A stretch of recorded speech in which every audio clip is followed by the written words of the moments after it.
মাৰ্ঘেটা সমষ্টিৰ অন্তৰ্গত জাগুন সংযোগী জাগুনৰ পঞ্চায়ত পথৰ দুৰৱস্থাই জলাকলা খুৱাইছে পথাচাৰী। এই পথছোৱাই অহা যোৱা কৰে স্কুল কলেজৰ ছাত্ৰ ছাত্ৰীৰ লগতে বেপাৰ বাণিজ্য কৰি জীৱিকা নিৰ্বাহ কৰা কৃষকসকল। উন্নয়নৰ জয়গান গোৱা চৰকাৰৰ এয়াই নমুনা। এনে বহু নমুনা আছে জাগুনৰ ভিতৰুৱা গাঁওসমূহৰ বাট পথৰ। জাগুন পঞ্চায়তৰ মূল পথটোৰে জৰাজীৰ্ণ অৱস্থা। তথাকথিত জনপ্ৰিয় বিধায়ক ভাস্কৰ শৰ্মাই এই চোৱা পথৰ ওপৰতে আহি 2023 বৰ্ষৰ জানুৱাৰী মাহত ৰাইজক আস্থা দি গৈছিল যে অহা বুধবাৰৰ পৰা পথ মেৰামতিৰ কাম শুভাৰম্ভণি হ'ব। এতিয়া ৰাইজে প্ৰশ্ন কৰিছে সেই বুধবাৰ কেতিয়া আহিব। 2023 জানুৱাৰী মাহৰ পৰা আজি 2024 এপ্ৰিল মাহ পৰ্যায়তো আহি নাপালে উক্ত বুধবাৰ। এনেকৈয়ে প্ৰত্যেক বছৰে আহি প্ৰতিশ্ৰুতি দি যায়, কিন্তু তেওঁলোকৰ প্ৰতিশ্ৰুতি হৈ ৰয়।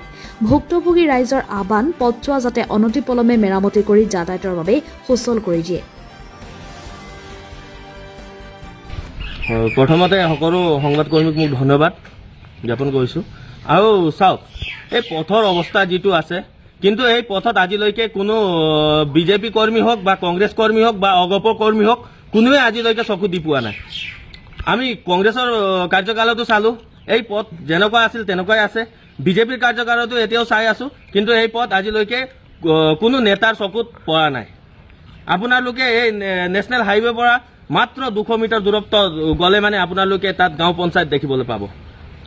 সেই গাঁও পঞ্চায়ত যোৱা ৰোড বা আপোনালোকে ইয়াৰ পৰা ধৰি লওক 2 কিলোমিটাৰ আগত গ'লে মানে আপোনাৰ যিখন আমাৰ দিহিং নৈ, সেই দিহিং নৈ পাব। তাৰ পাৰ হ'লে মানে অৰুণাচল, যিখন অৰুণাচল সংযোগী পথ, সেই পথৰ অৱস্থা আজি আপুনি ইয়াত বাৰিষা দিনত মাছ পুহিব পাৰিব তেনেকুৱা অৱস্থা হৈ আছে।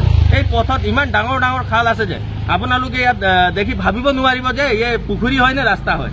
কিন্তু আজিলৈকে ইয়াত এখন সাংসদ বা আমাৰ MLA বা পঞ্চায়তৰ প্ৰেচিডেণ্টেও এবাৰো ইয়াৰ কাৰণে কিন্তু মাত উঠোৱা আমি দেখি পোৱা নাই। আৰু ছাত্ৰ মুক্তি সংগ্ৰাম সমিতি, তিৰাপ জাগুন আঞ্চলিক সমিতি হৈ আমি এই কথাষাৰ সকিয়নি দিবলৈ বিচাৰিছোঁ যে বিজেপি চৰকাৰক যদি অতি সোনকালে এই পথৰ মেৰামতিৰ কাম তেওঁলোকে আৰম্ভ নকৰে, তেতিয়াহ'লে কিন্তু আহি থকা যিখন বিধানসভা নিৰ্বাচন, সেই নিৰ্বাচনত কিন্তু তেওঁলোকে বহুত ডাঙৰ সমস্যাৰ সন্মুখীন হ'বলগীয়া হ'ব। ধন্যবাদ। চাওক, স্থানীয় বিধায়ক আমাৰ ভাস্কৰ শৰ্মা দেৱক আমি বহুবাৰ আপোনাৰ নটিচ দিয়া হ'ল, যে স্মাৰক পত্ৰ দিয়া হ'ল যে আমাৰ পথৰ অৱস্থা অতি বেয়া। যিখন আমাৰ গাঁও পঞ্চায়তৰ পথ, সেইখনৰ অৱস্থা অতি বেয়া, আপোনালোকে ইয়াত মেৰামতিৰ কাম আৰম্ভ কৰক। কিন্তু তেওঁ এবাৰ আহিছিলে আমাৰ জাগুন এই বজাৰৰ তিনিআলিত। তেওঁ 2023 বৰ্ষৰ জানুৱাৰী মাহত চাগে আহিছিলে। তেওঁ আহি কিনে কৈছিলে যে অহা বুধবাৰৰ পৰা আমাৰ এই পঞ্চায়তৰ যিখন সংযোগী পথ আছে পঞ্চায়তৰ, সেই পথখনৰ কাম মেৰামতিৰ কাম আৰম্ভ কৰা হ'ব। কিন্তু আমি বুজিব পৰা নাই যে এই বুধবাৰখন তেওঁৰ কাৰ্যকালৰ বুধবাৰ নে বেলেগ পাৰ্টিৰ কাৰ্যকালৰ বুধবাৰ। আজিলৈকে তেওঁ এই বুধবাৰখন আহি পোৱা নাই।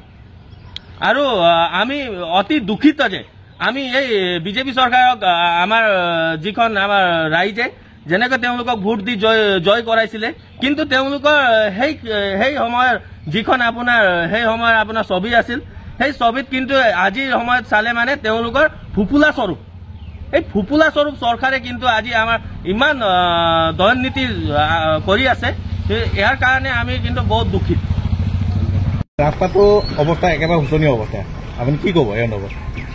ৰাস্তাটো হয়, আজি মই এই ৰাস্তাটো যে মানে মই মুৰ্গী কাৰবাৰ কৰোঁ, মই ট্ৰেইনেৰে পৰা অহা যোৱা কৰোঁ। আৰু অকল ৰাস্তাটোৱে নহয়, আমাৰ বুঢ়ীদিহিং দলং বহুত মানে অসুবিধা আছে। তাৰপিছত এইফালে হেৰিয়ত এইটো ফ্ৰেম নলা, তাতো আমাৰ দলং লাগে, বুঢ়ীদিহিঙত দলং লাগে। এতিয়া মই আহোঁতে বহুত কষ্ট কৰি আহিছোঁ, মানে বুঢ়ীদিহিঙত মই কমচে 2 ঘণ্টা সময় ৰখিছোঁ। 2 ঘণ্টা সময় ৰখাৰ কাৰণে মোৰ মানে মুৰ্গীটো আজি যদি মই 400 বিক্ৰী কৰিব লাগে, এইটো 350 এনেকুৱা হিচাপত পাইছোঁ। সেইটো কাৰণে মানে মই এইটো সন্দৰ্ভত মই এইটোৱে কৈছোঁ যে চৰকাৰে, যিখন বিজেপি চৰকাৰ মানে ভাস্কৰ শৰ্মাই আমাক এই ৰাস্তাটো দিব লাগে। আজি যিটো জৰাজীৰ্ণ অৱস্থা, অকল আমাৰে নহয়, আমাৰ পেঙেৰিৰ পৰা আদি কৰি এইফালে আদৰ্শৰ গাঁও, এইফালে চন্দ্ৰপুৰ, ৰামনগৰ, যথেষ্টখিনি গাঁও আছে আমাৰ এইফালে। টেকেৰি বৰ্মাজান, বিশেষকৈ আপোনালোকৰ এইটো সংযোগী পথ। আমাৰ সংযোগী পথ, ইয়াৰ পৰা আমাৰ চৰকাৰী কাৰ্যালয় ওচৰ। কি ক'ব এই ৰাস্তাটো মানে এতিয়ালৈকে হোৱা নাই তাৰ বিষয়ে কি ক'ব আপুনি এতিয়া চৰকাৰক কি আবেদন জনাব এই ৰাস্তাৰ কাৰণে ৰাস্তাটো হ'ব লাগে বুলি আবেদন কৰিব লাগিব আৰু যিহেতু আমি ইমান কষ্ট কৰি আহিছোঁ ইমান জৰাজীৰ্ণ অৱস্থাত আছে ৰাস্তাটো এতিয়া এনেকুৱা হ'লেনো আমি কি কৰিম আপুনি কিমান দিনৰ পৰা এই ব্যৱসায় কৰি আছে মই আজি এই ৰাস্তাটোৱে কম গ'লে বুলি ক'লে 5 বছৰ বেছি হ'ল মই এনেকুৱাই পাই আছোঁ অৱস্থাটো এনেকুৱাই এতিয়া আগন্তুক লোকসভা নিৰ্বাচন আহি আছে আপুনি সাধাৰণ এজন ভোটাৰ হিচাপে আপুনি কি সিদ্ধান্ত গ্ৰহণ কৰিব মই কি সিদ্ধান্ত গ্ৰহণ কৰিম বাৰু মই বিশেষকৈ ক'বলৈ এনেকৈ নাজানো হ'লেও মানে মই এই যে জৰাজীৰ্ণ অৱস্থাত যিটো দেখিছোঁ এই ক্ষেত্ৰত মই এইটো ক'বলৈ বিচাৰিম যি ভাস্কৰ শৰ্মাই এই ৰাস্তাটো বনাই দিব লাগে আৰু ৰাইজক মানে যিখিনি অসুবিধা সেইখিনি চাব লাগে আজিও আমি ভাস্কৰ শৰ্মাক সঁচাকৈ এই ৰাস্তাটো দেখি পোৱা নাই যে এই ৰাস্তাটো চাব লাগিছে কিন্তু ইয়াত দলং হ'ব তাকে আজিলৈকে হৈ দেখা নাই দলং হ'ব বুলি কোৱা প্ৰতিশ্ৰুতি আপোনালোকে বহুত দিনৰ আগৰ পৰা শুনি আহিছে আজিলৈকে দলং হোৱা নাই কি ক'ব আপুনি কি ক'ম এইবোৰ চৰকাৰে কি কৰিছে আমিতো নাজানো ধৰ আমিতো এনেই মানে এনেকৈ চৰি খোৱা মানুহ খাই খোৱা মানুহ আমি গাঁৱলীয়া মানুহ বিশেষকৈ সেইটো কাৰণে কি ক'ম ৰাইজে পাৰিলে মানে দলংখন দি দিলে ভাল আৰু চৰকাৰে সেইটো কৈছোঁ জাগুনৰ পৰা শ্যাম যাদৱৰ ৰিপৰ্ট আছাম নিউজ